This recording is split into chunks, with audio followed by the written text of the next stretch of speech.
The economic philosophy of black nationalism only means that we should own and operate and control the economy of our community. You would never find, you can't open up a black store in a white community. White man won't even patronize you. And he's not wrong. He got sense enough to look out for himself. And it's you who don't have sense enough to look out for yourself.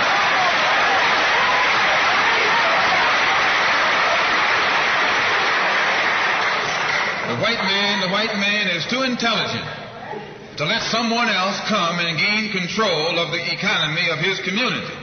But you will let anybody come in and control the economy of your community. Control the housing, control the education, control the jobs, control the businesses under the pretext that you want to integrate. No, you're out of your mind.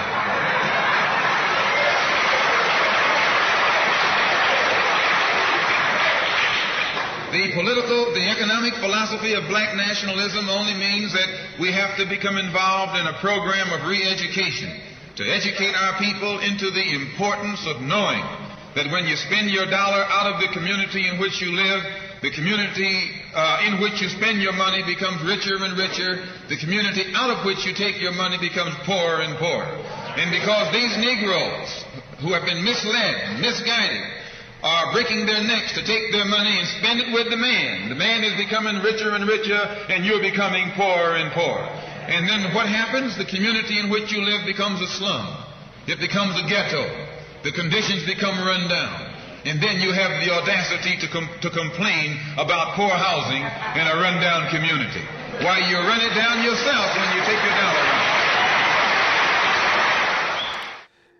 Ichilo inhlupheko ebhekene namaNazaretha. Isihloko sokhuluma ngaso namhlanje. Mhlambe mawuqala ukuzivakashela kuleli khasi lethu. Thina siyibiza the House of Radical Intellectuals. Nokusho ukuthi siyindlu ekhuluma amaqiniso ngoba eme kanjalo siye singathandi ukwagqokisa iqiniso siyelithanda ukuthi lihambe liyinqunu ukuze umuntu asheshalizwe. Inhloso yokuqhamuka nezihloko mhlambe kanje ukukhanyisa engqondweni zabantu njengoba ubona la kumnyama la. Kodwa ke ukuze kukhanye kudinga ukuthi umuntu ezoqhamuka nekhandlela noma nesibane ukuze kukhanye engqondweni yomuntu. Sithanda lama image kakhulu ngoba le image iveza a true reflection yomuntu omnyama eAfrica ukuthi this is Africa. Isystem yafika nama colonizers yafika yaqhelaza umuntu omnyama iyanqamula ikhanda ukuthi lokhu kungahlangani nalokhu kube khona igap ekhona ukuze umuntu omnyama ehlezi umantanta nendishi ezweni lakhe. Thina inhloso yethu ke ukukhulula umqondo umuntu omnyama. Isihloko esikhuluma ngaso namhlanje sithi iyichilo inhlupheko ebhekene namaNazaretha. Besifisa la ikakhulukazi intsha lelibandla lamaNazaretha. Kukhona uhlela balibiza ngenabachu. So kusho ukuthi kune youth leli sonto, iyouth leli sonto noma leli bandla kuthiwa inabachu. Bese kuba khona le ebasema universities noma ezikhungweni zemfundo ephakeme ibizwa ngeNaTESA. Besicela ukuthi yona kube yiyona ezolalela kakhulu lokho esokukhuluma ngoba isiZulu sithi inkunzi sematholweni nokusho ukuthi kuhle intsha yangaleso sikhathi ikhuliswe kahle noma itshela iqiniso ngoba iyona ukuyohamba kuhambe ibe ngabaholi bakusasa. So njengoba sike sisho phambilini ukuthi itarget yethu ikakhulukazi kuye kube youth ngoba isiZulu sithi libunjwa liseva noma ligotshwa lisemanzi ngoba yabona umuntu omdala mangabe umqondo usubalekile ave kuumsebenzi ukubuyisa. So itarget yethu kakhulu kuye kube yintsha. Kunesihlabelelo la kumaNazaretha isihlabelelo sika number 203 sithi wonke amaNazaretha akabe munye njengebumba likasimende. Cishe sigcina la, asikhuluma into eziningi. Sithi nje wonke umuntu owumNazaretha kumele abe munye njengebumba likasimende. Uyazi ukuba amaNazaretha ayayenza lento ebhalwe kulesi sihlabelelo, ngabe asiqhamukanga nalesi sihloko esithi iyichilo inhlupheko ebhekene namaNazaretha. Ngoba nansi solution, amaNazaretha akabe munye njengebumba likasimende. Mhlawumbe laba abasubscribe kule channel nabanesineke sokulalela, ngoba into ebalekile mangabe uzosivakashela thina kufuneka uzosilalela, because thina we are a school of thought, and sizokudlela isikhathi mangabe sikhuluma, ngoba cishe kwathatha sike sachaza la ukuthi umuntu omnyama ngesikhathi egqilazo uyaba sentshonalanga befika ngo1488 baze basidedela ngonyaka ka1994, cishe iminyaka o506 sigqilaziwe. So asikwazi ukushaya amanqampunqampu sikhuluma nomuntu ogqilazwe physically and psychologically more than 506 years. Siye sidle isikhathi mbijana. Lesi sihlabelelo sithi wonke amaNazaretha akabe munye njengebumba likasimende. Kahle kahle umyalezo lo osho ukuthi mangabe uzuthatha isifungo sokuba umNazaretha, umNazaretha ke umuntu olandela uShembe ngokwazi kwethu as House of Radical Intellectuals. Umuntu olandela uShembe, noma masikhuluma ngamaNazaretha sikhuluma ngabantu abakhonza uShembe, and masikhuluma ngoShembe, uShembe okhona njengamanje inkosi uNyazi lweZulu, akekho omunye okhona, iyona nkosi ekhona yamaNazaretha, ayikho enye khona. Sizokuveza lokho futhi ukuthi why sisho njalo. Kusukela kubaba mkhulu masenza iresearch nokulalela abafundisi abahlakaniphile baleli bandla njengomfundisi uNgidi, omunye esizakala kakhulu mangabe simlalele ekhuluma mhlambe ku YouTube. Uhlakaniphe kakhulu, yasilekelela engqondweni kakhulu ku understand ukuthi kwenzakalani ebandleni, kwazise iningi lethu alona ilunga asilona amalunga leli bandla laseNazaretha. Khona nomunye umfundisi esinokumlalela, siyezivama ukuthi mangabe kuyinyanga kaJanuary kuseKhenana nathi sike sivele siyolalela as House of Radical Intellectuals njengabantu futhi abaphusha iagenda ye-black nationalism. Khona umfundisi lapha kuthiwa umfundisi uNzama, uthanda kakhulu ukukhuluma ngokuthi amaNazaretha kumele ahlupheke. Simthande kakhulu lo mfundisi ngoba lento yenhlupheko wemaNazaretha iyichilo. Sike safunda lana kwisihlabelelo sokuvuka, khona cishe umthandazo wokuvuka amasizwa kahle. La khona kuthiwa uNkulunkulu uyamnyanya umuntu ohluphekayo. Umuntu ohluphekayo ufana nenja ngoba uhamba ecela ukudla kubantu. Ekupheleni kwalomthandazo bese kuthiwa thabathi igejulime uzophila, ngakho umusa ukuhamba ucela ukudla kubantu.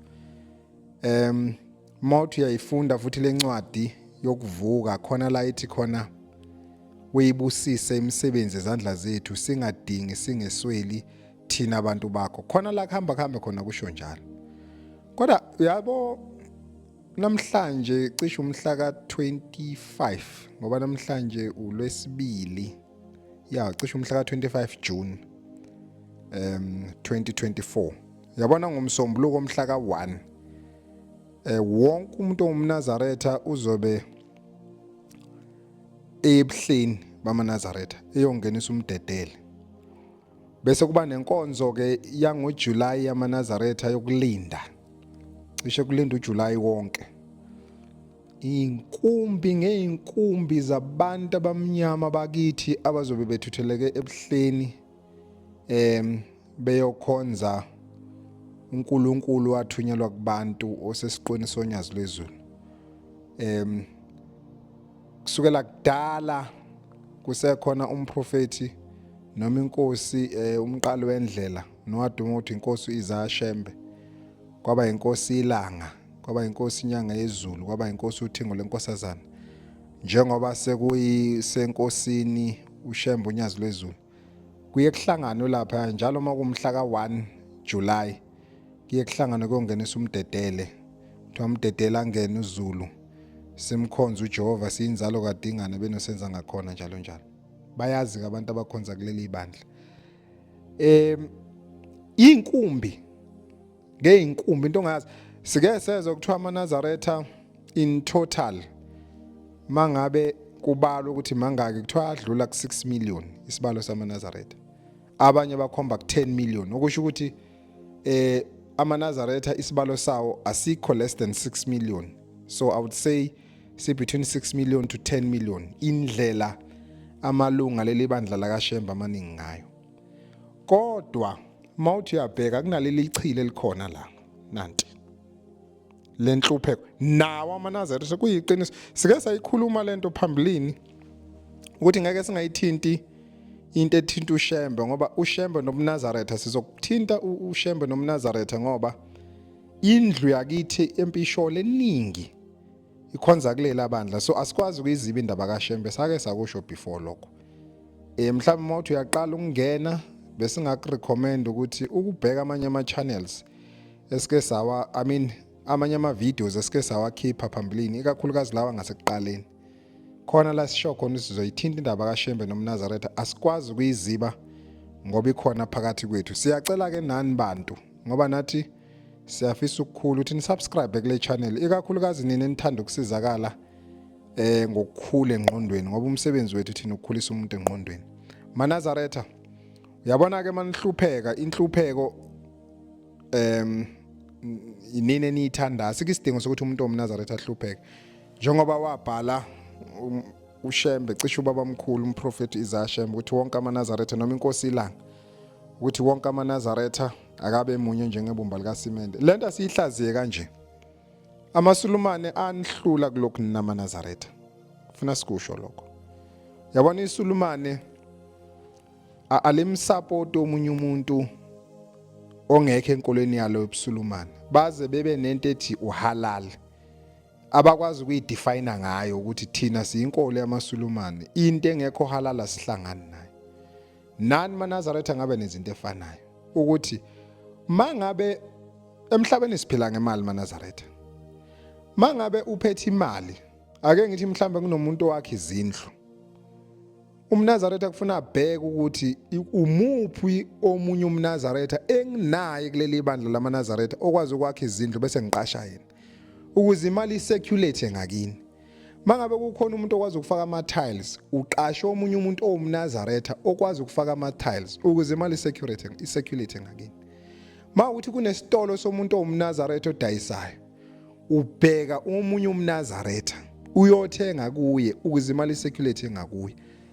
Leyo nto yonisiza ukuthi kusuke ichilo lenhlupheko ephekweni njengoba sisho isihlabelo sithi wonke amaNazaretha akabe munye njengebumba likaSimende. Ibumba ke likaSimende alihlukani kodwa nina amaNazaretha kuyiqiniso ukuthi nihlukene kakhulu and ukuhlukana kwenu kulethe nanti ichilo phekweni and lento ofuna siyisho amaNazaretha sisho nisixoleleke thina we are house of radical intellectuals njengoba sisho ukuthi inhloso ukukhanyisa engqondweni yomuntu bese simnekela iqiniso ngoba linjalo uyabona into mayinekiwe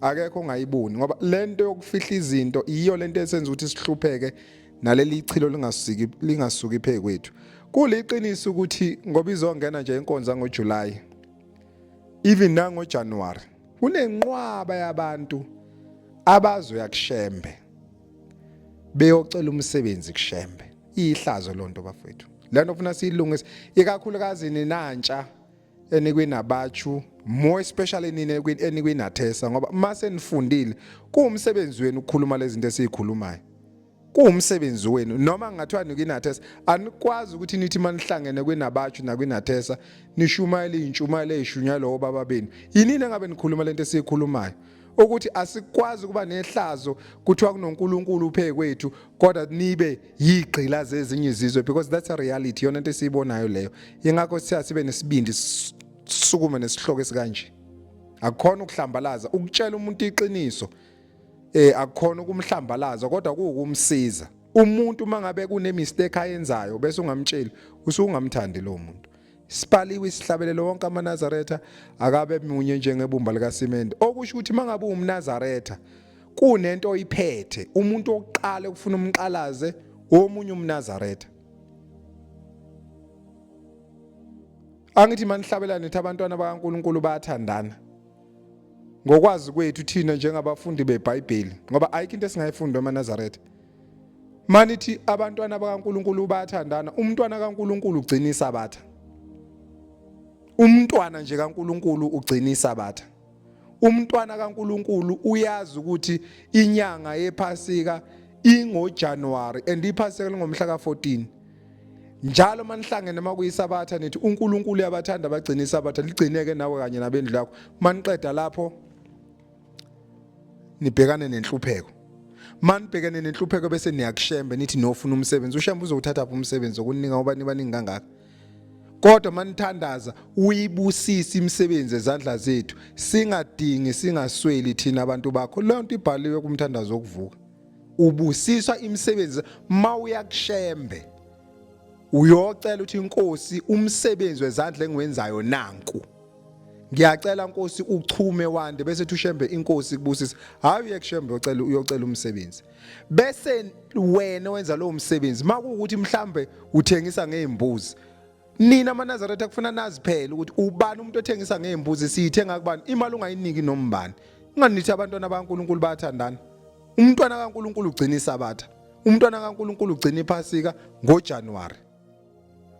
Wonke amaNazaretha akabe munye njengebumba likasimende. Yini phona benhlakanhlaka mawuphethe imali ungalibheki elinye iNazaretha? Yini? Angithi amaSulumane ayenza nje phambi kweni lento lena. Ayenza amaSulumane phambi kweni lento lena. Nazo zonke ezinye izizwe ekhona ziyayenza phambi kweni, kodwa nina niyenzi nina lo nto leyo. Aniyikhulumi le nto leyo. Bukani nibaningi kanjani? Uyabona ke makuukuthi nifuna ukususa leli ichilo phekwenu lenhlupheko.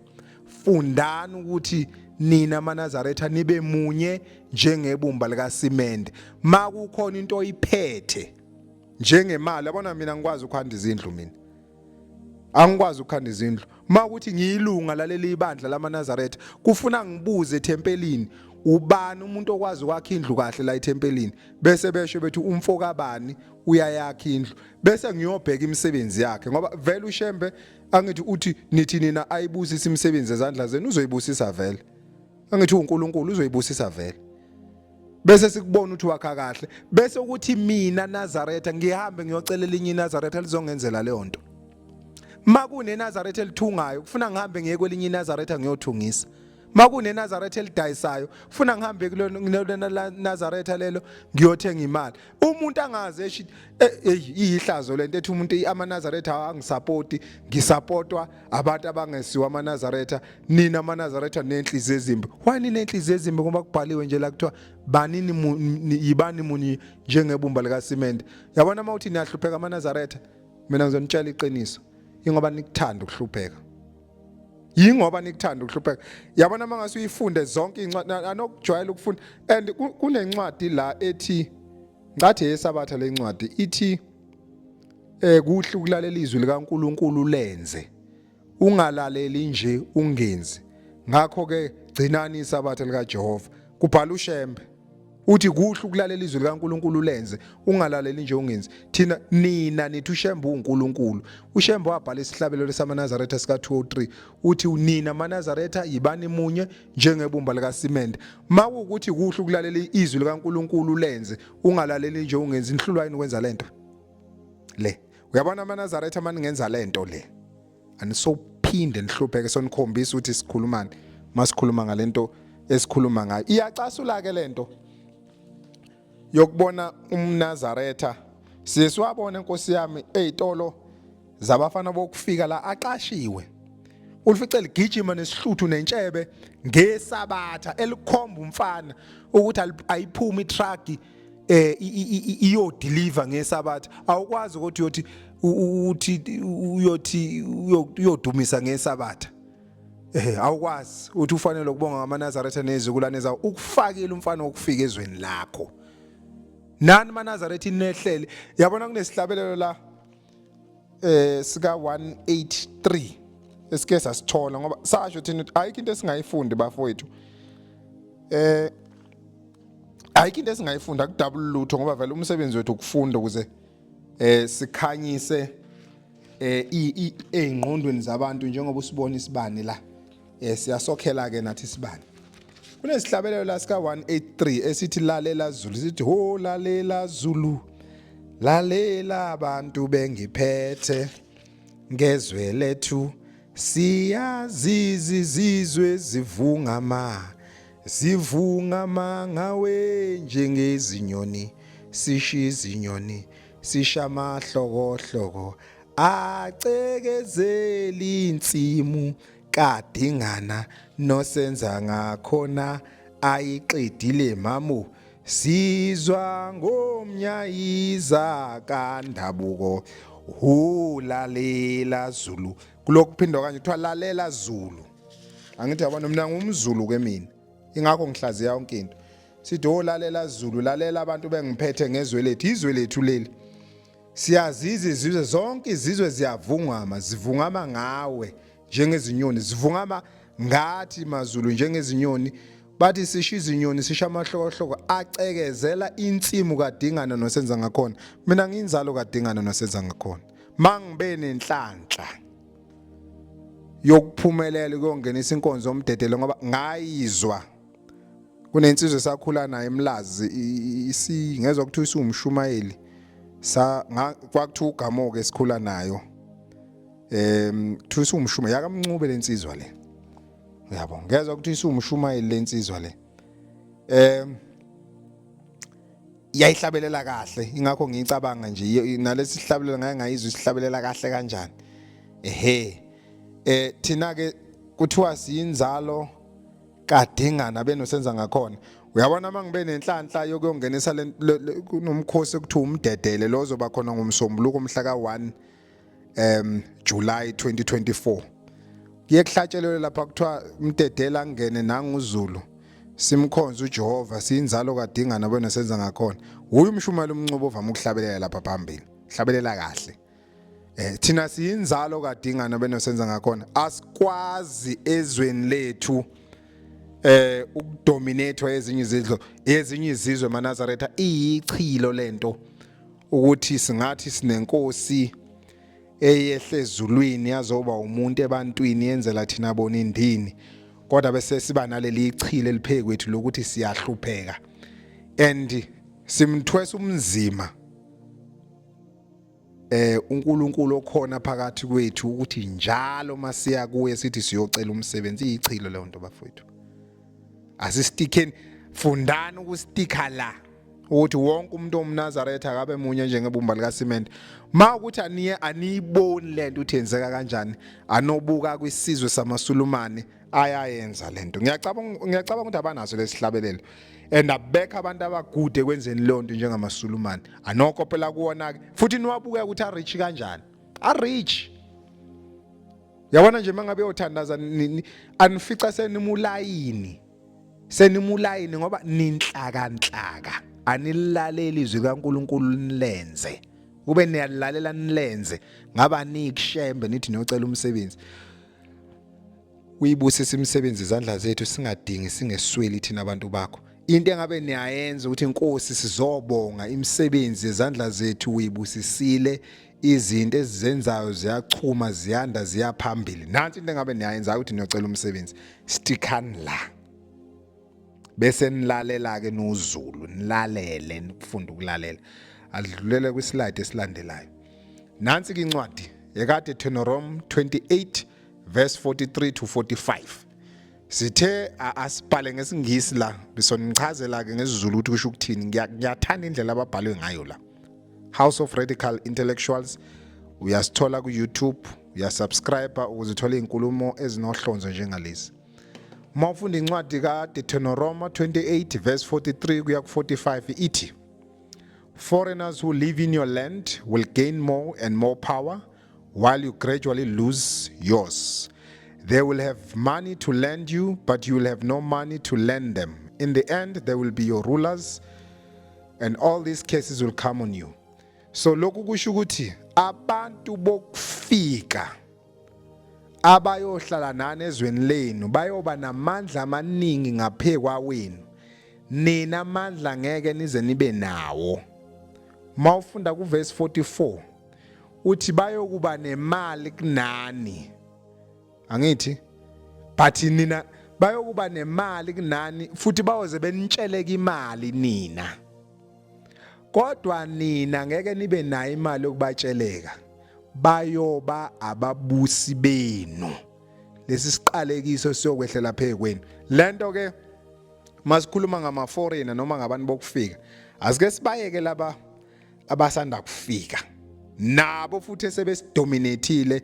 Nani maNazaretha banidominateile ngoba niyahluleka ukwenza izwi likaNkuluNkulu okhonzwayo ekuphakameni, ushemba unyazi lwezulu, mighty wonke amaNazaretha akabe munye njengebumba likaSimende. Nana nidominateile ama foreigner nidwedwe zawo.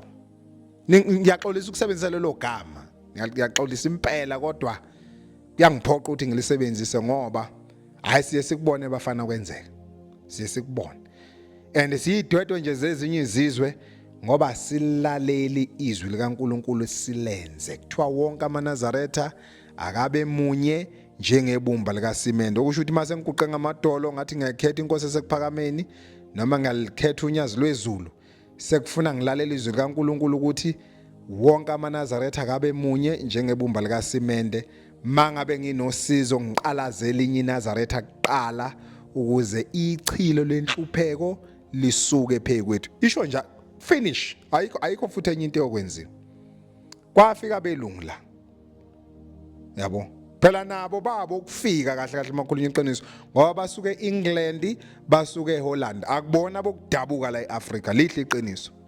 Bama foreigner kwafika bona baba namandla phezu kwethu, basibhayizisa, sabhayiziseka futhi, sathuka obabamkhulu bethu sababiza ngamadimoni, sakhonza uNkulunkulu bakwaIsrael esingabazi, no mama bakhona, abafazi bakhona, namadoda akhona, o Daniel nobani esingabazi ngisho ibongo zabo, sabakhonza sathi ba prophet o Daniel no Maria bangcwele, sathuka okhokho bethu sababiza ngamadimoni, kwasekwehla isiqalekiso phezu kwethu.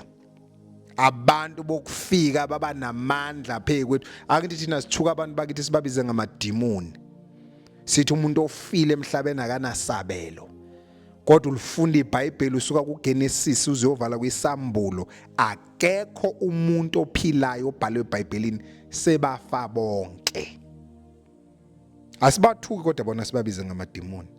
Angazi noma kwenziwa ukuthi ba amaJuda bamhlophe banenwele ngayo, mhlawumbe thina sibamnyama sinenwele ezomile, sebafa kodwa. Yabona nje uJesu naye usadlula emhlabeni, yabo, usadlula uJesu emhlabeni, kodwa uyakhonzwa namhlanje, akushiyo ukuthi idimoni. Kodwa mangase ngikhulume ngenkosi ilanga isiyadlula emhlabeni kuthiwa ngikhonza idimoni, khulume ngenkosi inyanga yezulu kuthiwa ngikhonza idimoni, khulume ngothingo lenkosazana kuthiwa ngikhonza idimoni, khuluma ngomprofeti umqali wendlela kuthiwa ngikhonza idimoni. Mangikhuluma ngoDaniel engingamazi oyiJuda, mhlawumbe umGreek, mhlawumbe umHebrew, yase ngiright. Bese ke ihlazo lokubuswa abantu bezizwe lisehlele phezu kwethu. Nanti ke linye amaNazaretha nani enilehlele.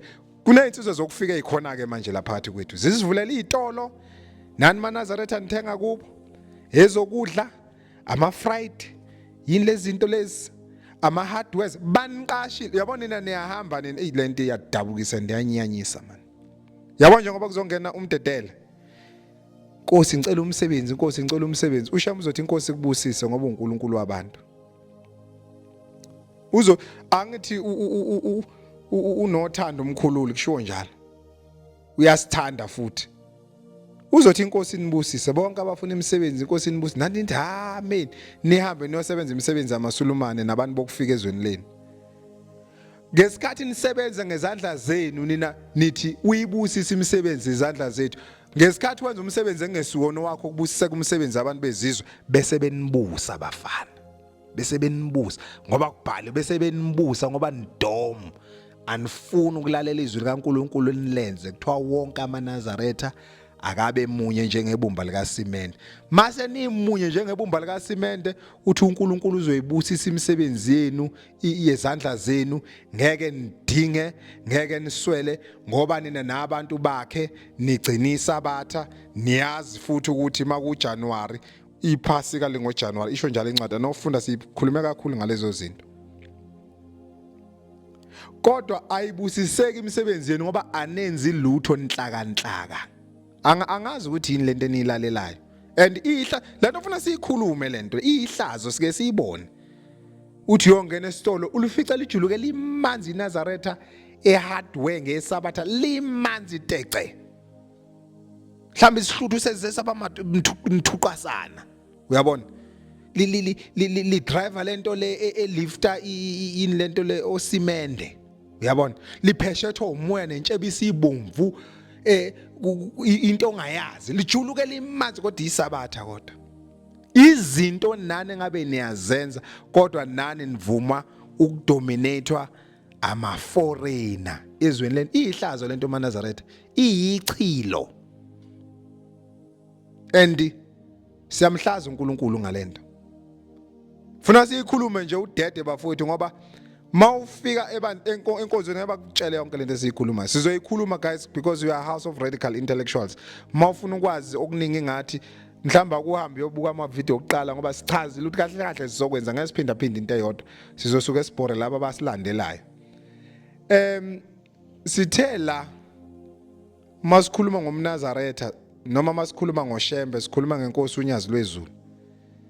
Lokho sikuthathe baningi phela oShembe nabayibhedelayo inqwaba oShembe bayibhedelayo. Yabo? Nqwaba. Kodwa uShembe khona nogcotshiwe futhi emazulwini nolando lwabantu uShembe uNyazi lwezulu akekho futhi omunye. Mawungakukholwa lokho bofunda incwadi kaMateyu 24 qale kuverse 25 igcine ku28. Nefundeka kanje ithi bhekani senginitshelile phambilini uma besho kini ukuthi bhekani usehlane ningaphumi.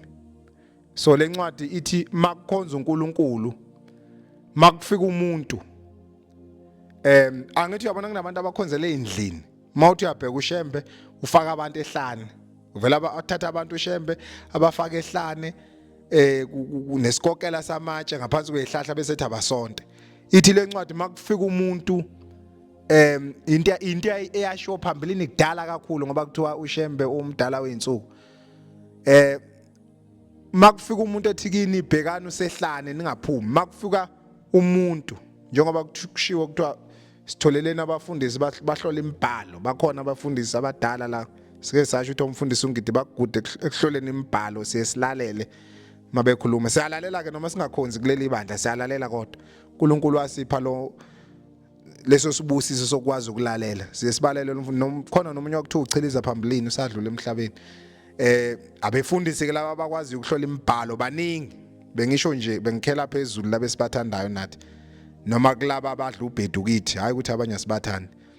So mabethi kithi labefundisi bhekani usehlane methu uShembe abantu abakhonze ehlane bathi ngingaphunywa.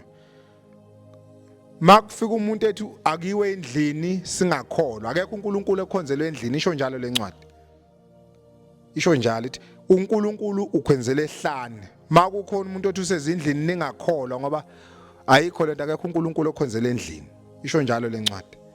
Boqhubeka nayo kuyokutshela sike sakhuluma ukuthi nalento ukuthi why uShembe ethi akukhonzwe ematshini sike sakuchaza lo kungani ukukhonza uNyazi sike sayibhala sinasi isihloko esikhuluma kanjalo.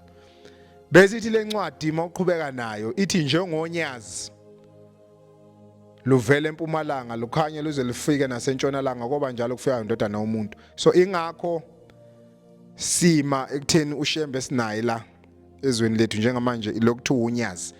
Lencwadi yakufakazela lokuthi njengonyazi uNyazi lwezulu luvela empumalanga lukhanya luze lifika nasentshonalanga ngoba njalo ukufika kwendodana yomuntu. Angithi noJesu waba umJuda kubaJuda ukuzazuza amaJuda.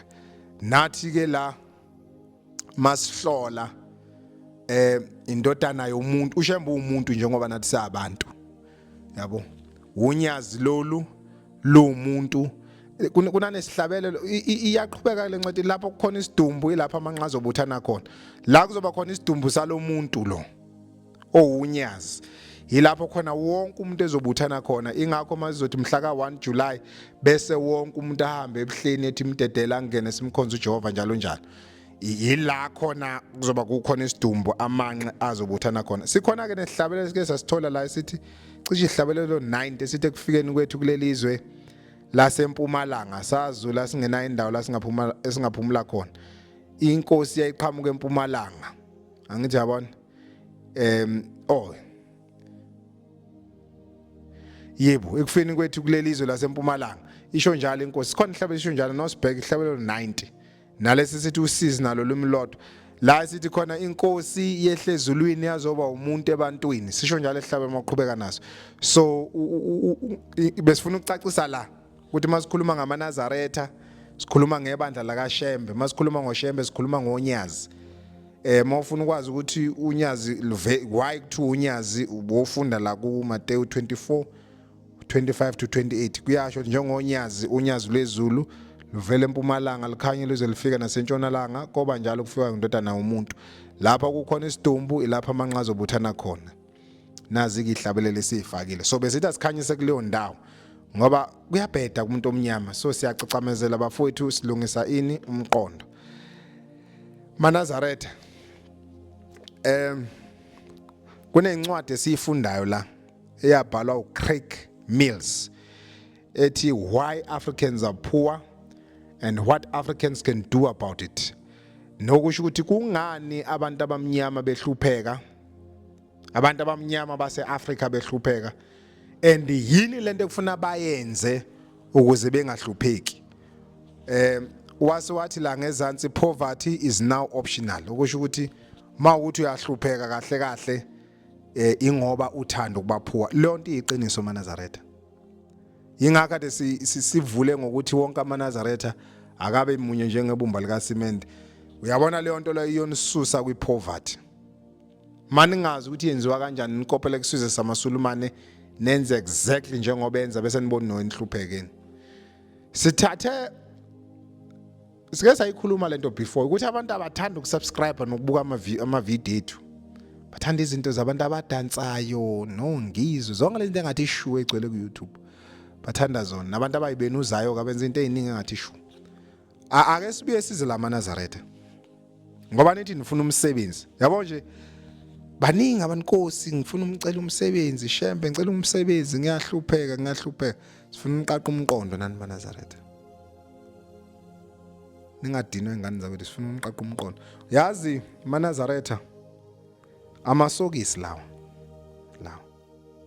akekho umuntu ongagqoka amasokisi sifuna ukunika umqondo manje ukuthi mangase nje kuthiwa nifuna ukuphuma kwipoverty kulula kanjani yabona umlungu ngoba ethi poverty is now optional uqinisile thina sizotargetani ngoba yabona nje ngoba nizohlangana ngomhla ka1 July nizobe ningadakiwe akekho noyedwa ozobe edakiwe ozobe ephuzile kuthiwa hayibo umvimbeni usedakwe kakhulu akekho umuntu lapha ngeke ngiye nami lapha ebuhleni ngeke umfice umuntu edakiwe efaka umNazaretha ngoba phela mayiNazaretha umNazaretha ufaka ingubo emhlophe ngeke nje ufake ingubo emhlophe udaka utshwala noma uthi uyaphuza ngeke impela uyifake ukuthi udaka utshwala kodwa ke ngokwazi kwami ukuthi umNazaretha akaphuza utshwala number 2 ngeke futhi umfice umNazaretha edakwe insango noma efuqa insango efakele ingubo yamaNazaretha okusho ukuthi imqondeni iyasebenza amaNazaretha kodwa khona la kushoda khona yabona le ichilo lenhlupheko yasihlaza lanto maNazaretha ukubuka abantu abahlonipheke njengani beyihlama zabanye abafana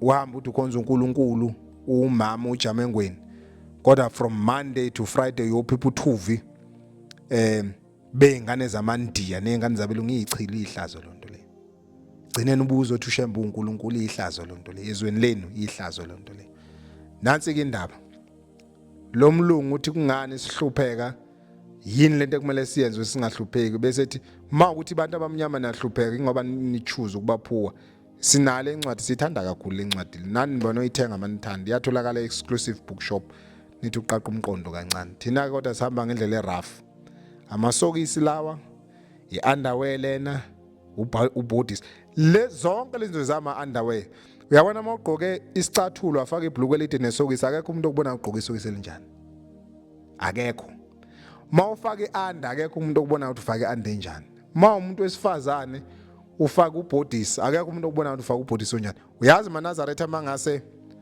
kushaya umthetho ukuthi wonke umuntu ongumNazaretha kumele athenge isokisi kwenye indawo it's a must ukuthi alithenge ebuhleni noma emhlanganweni kaJehova akekho umuntu ongumNazaretha okufuna athenge ianda kwenye indawo ufuna ithenge emhlanganweni akekho umuntu ongumNazaretha umama nephindi omama bafaka amaphindi ayikabi bese kuthiwa akekho umuntu enda kulona ihlazo lonto it's a fact ukuthi thina sifaka ama-anda omama bafaka amaphindi kulona ihlazo lonto le and omama bafaka ubhodisi ngoba bayancelisa amabele awo amasufaka ubhodisi bagqoka omama ubhodisi sifuna ukuniqaqa umqondo nje ngento encane ukuthi kahle kahle methu lomlungu poverty is now optional uqinisile ukuze ningalona yakushembe nithi niyocela umsebenzi naye mhlawumbe ushembe yamfrustrate lento ngeke hayi kabi mhlawumbe naye yamfrustrate labantu abaningi kangaka abantu bacela umsebenzi why bengacabangi I remember ngelinye ilanga ngisahlala eMlazi njengoba ngisho ukuthi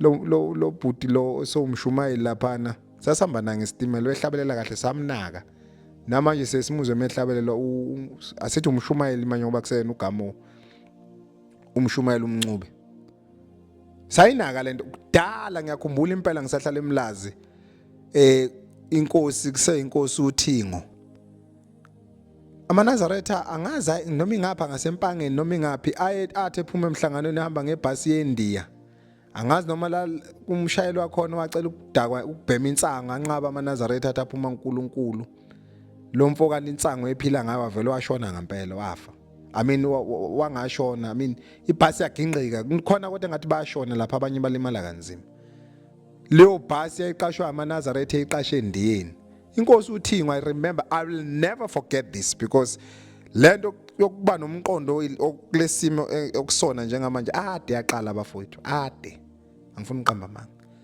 yathi inkosi uThingo nize niginqwa amabhasi amandiya ngoba nibaningi kangaka nihlulwa yini ukuhlanganisa imali yenu nithenga wena amabhasi yasho kanje angazi noma abantu baqaphela yini lokho kodwa ngineshow ukuthi umfundisi unzama ukuqaphela lokho ngoba isikhathini esiningi mephethe inkonzo akaqede engayithintanga into ethinta i-economy yamaNazaretha akaqedi angazi ukuthi nabo mhlambe bangaba nayo ni house of radical intellectuals within the church ezodila nalama subject ngoba iyihlazo lento ukuthi ibandla elidala kangaka elineminyaka more than 100 years but kunabantu ekuthiwa bayahlupheka and alinama industries iyihlazo lonto leyo maNazaretha iyichilo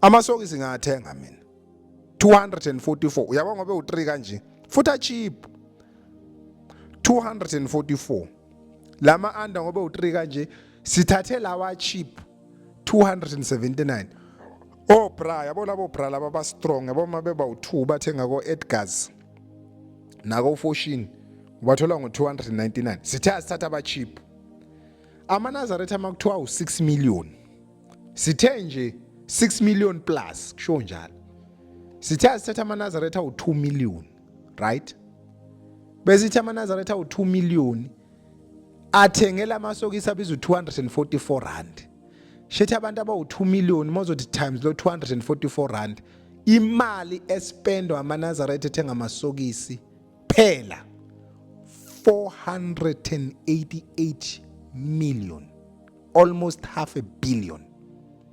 488 million makuthiwa amaNazaretha u2 million athenge amasokisi abiza u2 rand 244 size la kuma underwear ake sithathe izinto nani ningakwazi ukuzenza niyakubhayisa hayi kabi akekho umuntu ongahlule ukuthunga amasokisi nithunga iMnazaretha emihle kabi ni designer imqhele emihle kabi ziningi izinto ezidayiswa lapha sike sibone ziningi this is nothing ngenhlulo kwenza lento le ni design iMnazaretha enzima kabi ithungwa yini siyakwazi lokho aniyithengi niyayithunga ngenhlulo ukuthunga amasokisi uzela we underwear it's a must there's no way ukuthi ungayigqoka underwear I don't care whether you are a male or a female. Uthi lo 279 times amaNazaretha u2 million ngoba uzothi masugqoka amasokisi ufuna ugqoke underwear. Yabona nje mawuqeda kugeza nansi into oqalayo ukuyigqoka mawuqeda kugeza before uphume endlini uhambe. Wathengileke mhlambe eMarkhams noma eTruworths ngo279. But kube buka manu 2 million you spend 558 million ngithenga ama-underwears. 558 million nithenga ama-underwears. More than half a billion nithenga ama-underwears. Ubuye uze kosisi baningi khona nokwamajongozi I mean sorry asingathi amajongo kuthiwa amakhosazana khona omama lapha labe kuthiwa cishe kuthiwa ingudlungudlu noma ujamangweni kube khona abahlala emva komama kuthiwa ngazi intethelelo kanjani ngayo ngawugqoka ubhodisi mfowethu yabo masuzela unengane angiphathi khona sezu2 yale uyawugqoka ubhodisi imuthi igqoka ubhodisi sithathe ochipo 299 more than low 299 times u2 million phela kuthiwa more than 6 million amaNazaretha kuya 10 million sithathe nje only 2 million sifuna uniqaqa umqondo la obra abantu abawu2 million uzothi times u299 598 million rands. So mawuzothatha le mali le yamasokisi kube yama underwears kube yobra uhlanganise these figures 488 million 558 million 598 million kuphuma 1 billion 644 million imali enilahlayo maNazaretha bese niba nesibindi sokuhamba niyoguqa phambi kaNkuluNkulu nithi nifuna umsebenzi nibe nilahle imali engaka.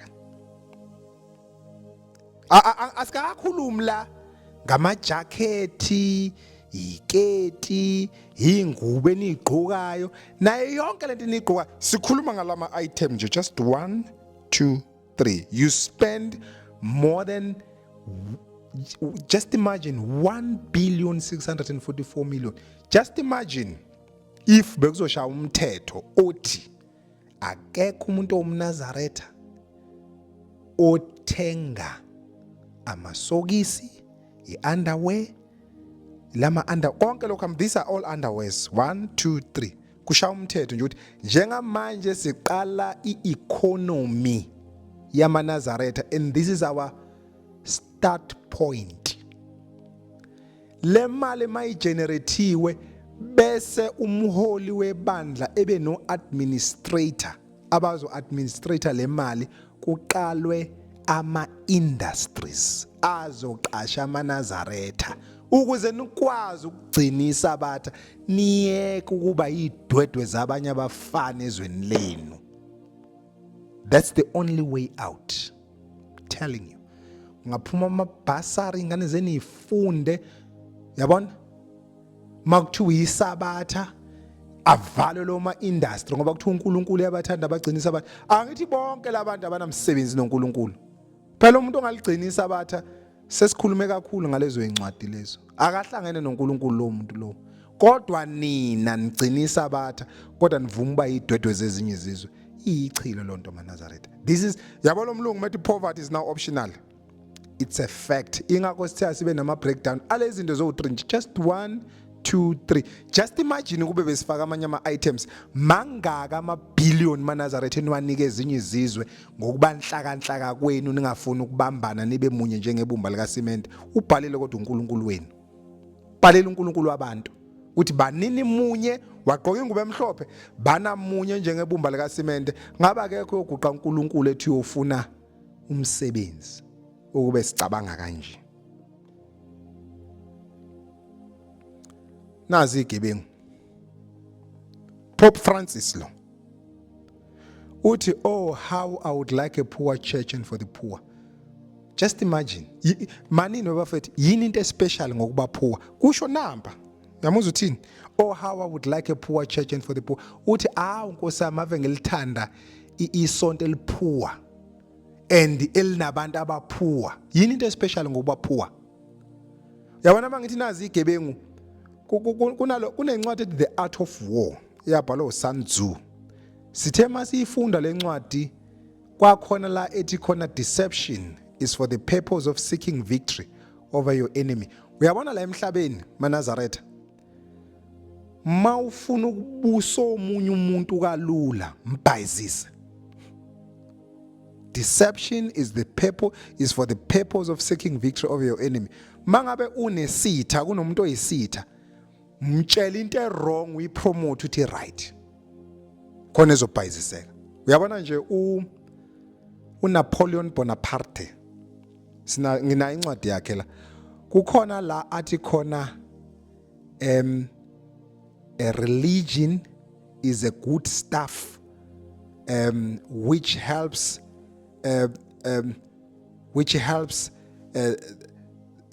or which prevents the poor. Noma ngisho ngesiZulu manje sengilibelele quote ngesingisi. Ithi ireligion yenzelwa ukuthi umuntu ophuwa angakwazi ukuhlasela umuntu orich. Angithi vele ukuze ube rich ufuna ubhayizisa umuntu, angithi yabona. Umbhayizise, mase umbhayizisile umuntu ugain izinto. Umhlaba ohamba kanjalo kithi. Kwathiwa sivala amehlo sithandaze. Ngesikhathi sivala amehlo sithandaza, sathi siyaphapha mase siphethe iBhayibheli, umhlaba usungakubona uhamba kanjalo umhlaba kithi. Namhlanje sisathuka babamkhulu bethu abasizalayo sibabiza ngamadimoni. Sikhonza kodwa Maria no Josepha no Abrahama nobani esingabazi bona siyabathandaza kodwa masikhuluma ngabakithi sibabiza ngamadimoni. Uthi lo baba lo, how I would like a poor church and for the poor. Usho kanje. Ubhayizisa abantu. Why is it ubhayizisa abantu? eVatican uPope uhlala eVatican. eVatican bane bank labo eVatican. Kunencwadi la. Athi ngicheck. Ibhala ukuthi Pope Francis 2 years of change. Sayithenga exclusive bookshop ibhala uSam Wilkinson. Ibhala kanje. uPope uthi oh how I would like a poor church and for the poor. Uthi uthanda isonto labantu abaphuwa nabantu abaphuya abathanda. Kodwa mawuthi uyafika reforming the Vatican Bank. eVatican ila kuhlala khona uPope. Bane bank labo ngaphakathi. Uyabona mangabe uyifunda lencwadi le eyabhalwa uSam Wilkinson ethi Pope Francis 2 years of change. Yabo. Iyabhala lencwadi le ithi le bank iVatican Bank yaqalwa kwaku June 1942 iqalwa uPope Pius cisho kwaku Pope la West 12 lo Pope lo bane bank labe laqalwa ngo1942 and leli bank it is privately run institute located within the confine of the Vatican.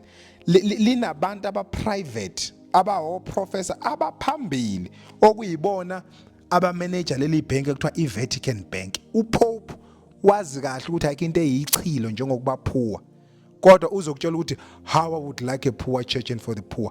If ethu yabathanda abantu abahluphekayo yena uyi example abantu abahluphekayo, why bene bank eVatican la hlala khona uPope? Why?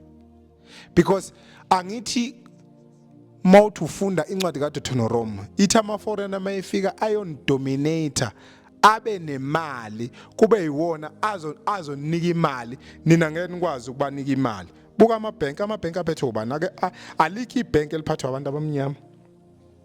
Wonke amabhenki esibhenka kuwona kungaba uCapitec, First National Bank, Amalgamated Banks of Southern Africa which is ABSA, wobani alikho neli1 eliphethwe umuntu omnyama. Alikho sidalwa. Obani abasitsheleka imali amaloni yibo. You understand? But bese thu Pope uyalithanda isonto labantu abaphuwa but yena uba nebank ngaphakathi, they are not poor. That's a deception, grand deception. Ukubhayizisa umuntu. Kule ncwadi The Art of War kaSun Tzu ithi without deception you cannot carry a strategy, and without a strategy you cannot control your opponent. Ukuze ukwazi ukuphumelela empilweni, i-strategy plan oyisebenzisayo nama tactics, yabona ubuchwepheshe obusebenzisayo ukuthi ukuze ukwazi ukudominate omunye umuntu. Ukuze ukwazi ukudominate omunye umuntu mbhayizise. Yabo. Mbhayizise mtshela ukuthi wena umuntu omnyama ingcebe yakhe ayikho la emhlabeni, ingcebe yakhe isezulwini. umfokazi la emhlabeni likhona izulu ikhala lakho noma ungaqoka amanikiniki mawunoJesu uphelele bese ngena kanjalo kwipoverty bona ngapha bakhanda amabhenki angithi ayizwa lonto le bese efika uNkulunkulu wabantu ethi ulalela Zulu lalela namba abantu bengiphethe ezweni lethu siyazi izizwe zivungama ngawe wenandlo kaphunga nomageba afika uNkulunkulu wabantu ethi nonke mase ningilandela banini munye njengebumba lika simende usho nje ngizoyibusisa imisebenzi ezandla zenu ngeke nidinge ngeke niswele bese ningalaleli bese nihlupheka nibhayiziswe ezinye izizwe la emhlabeni kuphila ngokubhayiziswana. That is why we are a house of radical intellectuals. We go straight to the point. Sifuna ukunitshela iqiniso ngoba ekugcineni sake safunda iphepha la kuboshwa umuntu oyinazaretha owabulala unkosikazi wakhe. Iphepha linamanga kwesinye isikhathi linamanga but lokho anganoma lalinamanga nikulokho. But lathi umuntu oyinazaretha into yangicika bathi owakwashemba kena umuntu wakashembe lwana umuntu oyinazaretha osonta kaShembe. But lathi malibhala lathi owakwashemba ngazi abantu bamaphepha bayenzelani lento. Kwathiwa ubulale unkosikazi wakhe ngoba bemnqabela ukuyothwala. Tuyisi khona lento okuthwala ukuthi umuntu mayebona uxakekile mina ade ngangithandaza uNkulunkulu akangizwe gcina othwala umuntu. Yini aninayo indlu lanihlangana khona. Angazi. Ube nginayo indlela ngabe lo mfundisi ovama ukushumayela entabeni makuJanuary uye bahlanganisa abantu aqhamuke nestrategy sokuthi uza amaNazaretha aphume nawe kuleli ichilo lenhlupheko engenze njani. Thina siqhamukileke naso bafethu sibeka amasokisi sabeka ama-under sabeka obra sasinitshela ukuthi iyona ndlela yokuqala le ngoba manje nani senithanda ukugqoka oDaniel Hecha oFabiano wonke lezi zinto lezi angazi nani nawo namaqhaweni nini ngaphela manithandaza kuthiwa wasikhulula ngamakhosi kuthiwani waphendula ubugqili bethu baba ubukhosi wazivikela ngamakhosi anamandla lawo makhosi anamandla kungani ningathola ukuthi kwakuwobani nani nenza ama brand abelungu bayikhandela ama brand abo Fabiano oDaniel Hecha oLouis Vuitton oba nani mhlambe njengobhambatha kaMancinza nani nibe nawe namakhosi anamandla angithi yabona inqwaba amakhosi anamandla abakhona nikhanda ama brand enu ni promote ama brand enu mhlambe ngaba nemali ningahlomeki yabo lento deception iyacika ngoba manje ibhayizisa wonke umuntu nabantu engamele babhayize angiunderstand abantu ababhayiza benonkulu bethi banonkulunkulu phakathi kwabo ihlazo lonto bafowethu sizoxolisa ke ngokulula indaba kaShembe into ebucayi into futhi ehloniphekile mawukhuluma engathi ungaliqaphela ulimi mawukhuluma ngayo makukhona ke la siphaphalaze khona izingane zakwethu nisixolele bafowethu nisixolele kakhulu ukusaba nje ihlazo nechile silibonayo lisehlele ngoba esho uNkulunkulu wabantu ethi lalela Zulu samaZulu thina ethi lalela abantu namba bengiphethe ngezwe lethu siyazi izizwe zivungama ngawe njengezinyosi njengeinyoni bathi sishiya inyoni sisha amahlokohloko ayicekezile indlu kaDingana benosenza ngakhona thina siyindlu ke kaDingana benosenza ngakhona uyabona asithandi ihlazo lento ukuthi sibe yidodo zezinye izizwe ezweni lethu sesikhulume kakhulu ngalento le uyabo sesikhulume kakhulu ngalento sinenkolelo ukuthi amaNazaretha mangase abukisise kahle yabona ukuthi kwenzakalana emhlabeni nawo besenza exactly lento enziwa ezinye izizwe zingahlupheki cishe usizi lingaphela phakathi kwethu thina abantu abamnyama mangase nje amaNazaretha siqala lendlela cishe usizi lingaphela phakathi kwethu iyihlazo lento weManazaretha iyihlazo kuhle selikhuluma iqiniso asimkhonzeni uNkulunkulu bafowethu ukuze namakhosazana lawa angaphephuki ngoba umuntu wesifazane akazwani nomuntu ohluphekayo ufuna untshela iqiniso umuntu wesifazane nje akamfuni umuntu ohluphekayo kubhaliwe kuthona indoda yodla ithukuthuku zeze kubhaliwe noyifunda incwadi yokuvuka inomthandazo wokuvuka kubhaliwe kuthiwa wena ndoda yojuluka kanzima ujulukela umfazi lezi ingane ezikhulayo nje ufuna ikhule nani bafowethu ninempilo enemeaning and impilo enemeaning ngeke izibe khona mangabe ningavumi ukuthi kube khona umuntu ozoba nesibindi sokuma nitshela iqiniso thina inhloso yethu ke akukhona ukweyisa abantu ukukhanyisela abantu ukuthi indlela esikhuluma ngayo iyadlazelwa ingane zakwethu thina phela sizalwa zinsizwa thina. Sizalwa zinsizwa thina, sizalwa futhi zikhona insizwa. Uyabona uma ufuna ukubona izinsizwa, uboya lapha kaShembe uyifica insizwa lapha. Uyibona insizwa ivuma ukukhulunywa ngensizwa ukuthi yini insizwa uyibona lapha kaShembe. Uma ufuna ukubona intombi uzoyifica kaShembe. Uma ufuna ukubona isalukazi uzosifica isalukazi kaShembe. Iqhegu ayikho into engekho lapha. Ingakho sithi uNkulunkulu asikhumbule bafowethu kusukele lichilo nehlazo lenhlupheko esigubazelayo nethunaza uNkulunkulu okhona phakathi kwethu. Ngalawo mazwi siyabonga kakhulu. Sizocela ke la sikhumbule sonke sikhumbule usuku leSabatha siligcine lube ngcwele. uNkulunkulu uyabathanda abagcina iSabatha, ligcine ke nawe kanye nabendlu yakho bonke. Siyabonga bafowethu, siyacela mangabe sikukhulumile kukusizile usubscribe kule channel, ungakhohlwa futhi na ukushaya ibhathini lika like. Siyaphinda futhi mangabe kukhona la siphaphalaze khona, cha kulokhu Nkosi yami sizoxolisa ngoba simfakile noNkulunkulu okhona phakathi kwabantu uShembe uNyazi lwezulu. Ngalawo mazwi siyabonga ngani zakwethu, Inkosi thela umusa. Amen.